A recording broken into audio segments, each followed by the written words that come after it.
Assalamualaikum. Halo anak-anak pintar. Pak Warta kembali menjumpai kalian di video pembelajaran secara online. Bagaimana? Sudah siap untuk belajar? Sebelum itu, jangan lupa subscribe, like, share, dan komen videonya ya. Terima kasih. Mengawali perjumpaan kita hari ini, marilah kita berdoa bersama menurut agama dan kepercayaan masing-masing. Berdoa dipersilahkan.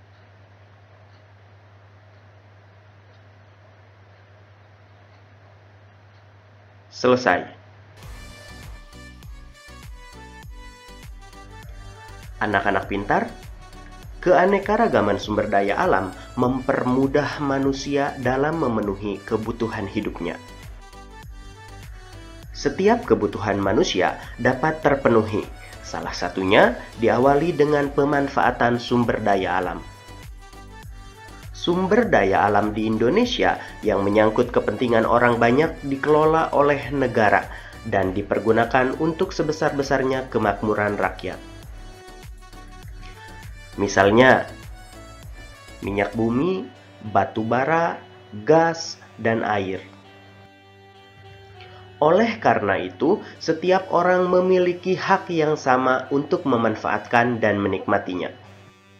Meskipun demikian, setiap orang juga memiliki kewajiban untuk memanfaatkannya dengan bijak dan hemat. Nah, sekarang mari kita bahas mengenai kewajiban kita terhadap sumber daya alam. Anak-anak pintar, sumber daya alam, khususnya yang tidak dapat diperbarui, lama-kelamaan semakin berkurang dan akhirnya habis. Oleh karena itu, kita harus melestarikannya. Usaha pelestarian sumber daya alam merupakan kewajiban kita sebagai anggota masyarakat. Menghemat pemakaian sumber energi merupakan salah satu contoh cara melestarikan sumber daya alam.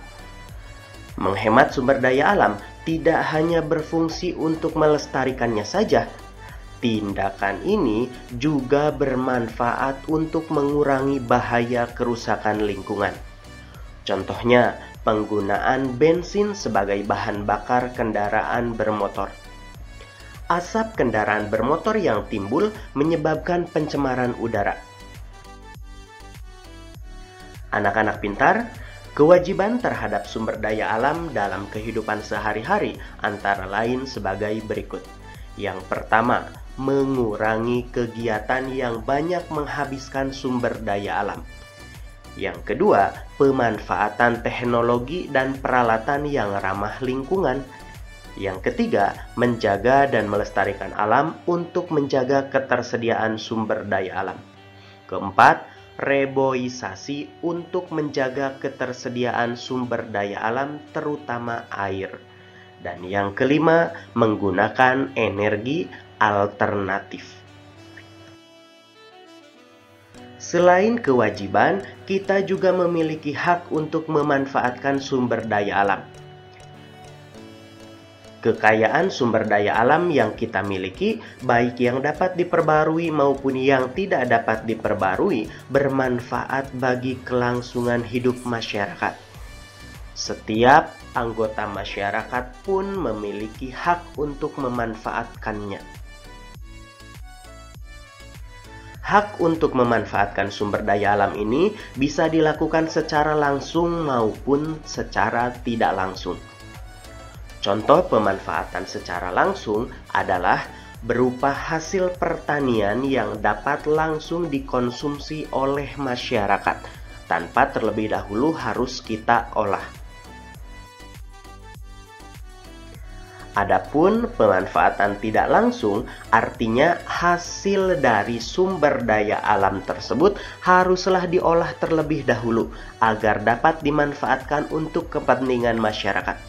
Contohnya, minyak bumi yang bisa digunakan oleh masyarakat setelah melalui berbagai proses pengolahan.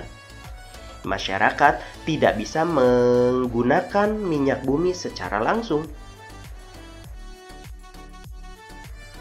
Saatnya kalian mengerjakan tugas. Identifikasilah perilaku orang-orang di sekitar kalian yang berkaitan dengan penggunaan sumber daya alam dalam kehidupan sehari-hari. Catatlah hasilnya pada tabel berikut ini. Silahkan kalian tuliskan berbagai perilaku masyarakat di sekitar kalian yang berkenaan dengan pemanfaatan sumber daya alam. Perilaku yang baik kalian tulis di kolom contoh perilaku yang bertanggung jawab dalam pemanfaatan sumber daya alam, sedangkan perilaku yang buruk silahkan kalian tulis di kolom contoh perilaku yang tidak bertanggung jawab dalam memanfaatkan sumber daya alam. Selamat mengerjakan. Anak-anak pintar, sumber daya alam yang dimiliki bangsa Indonesia, baik yang langsung bisa dimanfaatkan maupun yang masih harus diolah terlebih dahulu, sangat besar manfaatnya dalam mewujudkan kesejahteraan dan kemakmuran rakyat. Di Indonesia, banyak terdapat sumber daya alam yang dapat dimanfaatkan sebagai sumber energi seperti minyak bumi, batu bara, dan gas alam. Anak-anak pintar, untuk menambah wawasan kita terhadap sumber daya alam, mari kita baca bersama teks berikut ini. Judulnya, Manfaat Minyak Bumi untuk Kehidupan Manusia. Minyak bumi merupakan salah satu sumber mineral yang sangat dibutuhkan manusia. Minyak bumi didapat dari sumbernya yang berada di bagian kerak bumi. Proses pengambilannya dengan cara dibor pada kilang-kilang minyak. Tidak bisa terbayang seandainya minyak bumi habis. Keberlangsungan hidup manusia akan banyak masalah dan kacau. Terbentuknya minyak bumi berlangsung selama jutaan tahun. Ketika tanaman dan hewan terkubur di lapisan kerak bumi, semua sisa tanaman dan hewan bergerak ke kerak bumi karena pergerakan lempeng bumi. Semua sisa tanaman dan hewan tersebut kemudian menjadi fosil dan bereaksi dengan gas alam.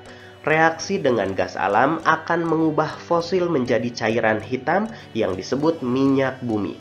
Minyak bumi inilah yang memiliki banyak peran dalam kehidupan manusia. Salah satu hasil pengolahan minyak bumi adalah gas cair. Gas cair merupakan produk dengan nilai lebih tinggi dibandingkan bahan bakar lain. Untuk mendapatkan gas cair, minyak bumi harus diolah dan diproses dengan penyulingan dan pemurnian khusus. Minyak bumi harus diolah terlebih dahulu agar bisa dimanfaatkan. Proses pengolahan minyak bumi dilakukan secara bertahap dan bertingkat. Hasil dari pengolahan minyak bumi menjadi bahan bakar minyak residu seperti bensin, solar, bensol, oli, dan minyak tanah.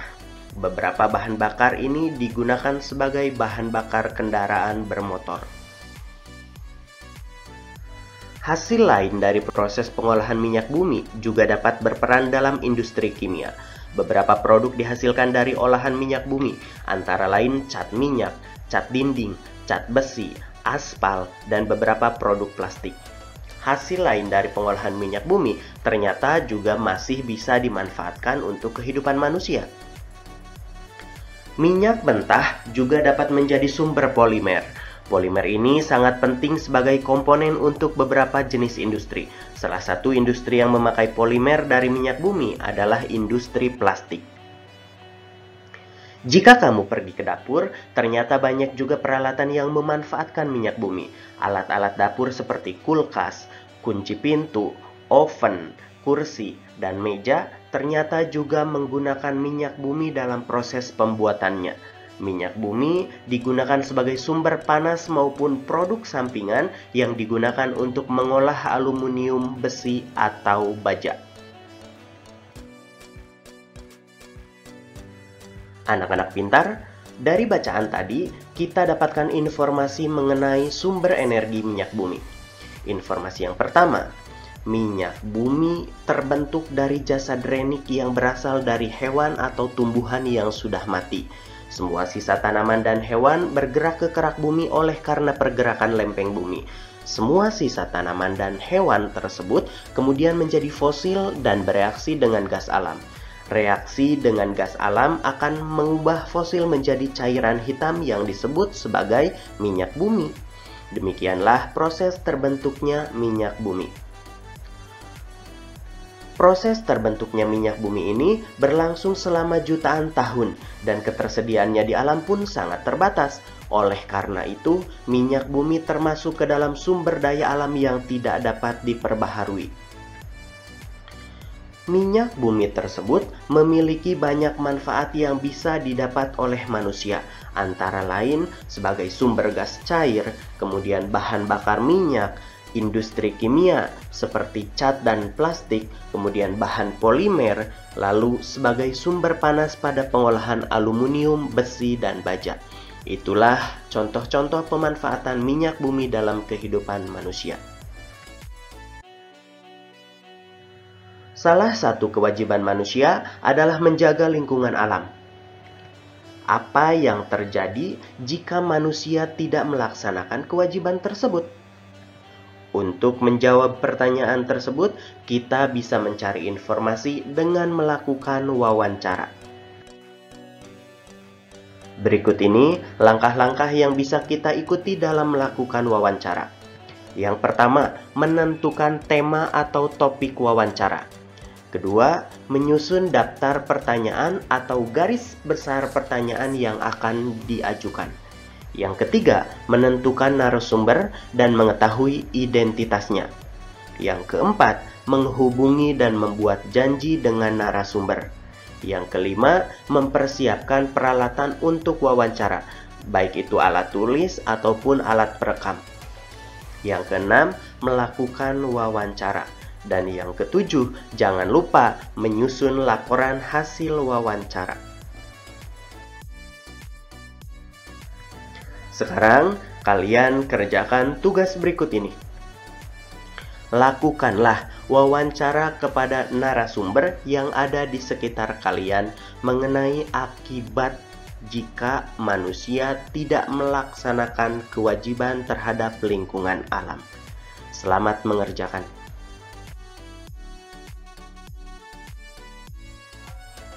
Anak-anak pintar, demikianlah materi pelajaran yang bisa Pak Warta sampaikan pada hari ini. Pesan dari Pak Warta, pergunakanlah sumber daya alam dengan bijak, terutama sumber daya alam yang tidak bisa diperbaharui.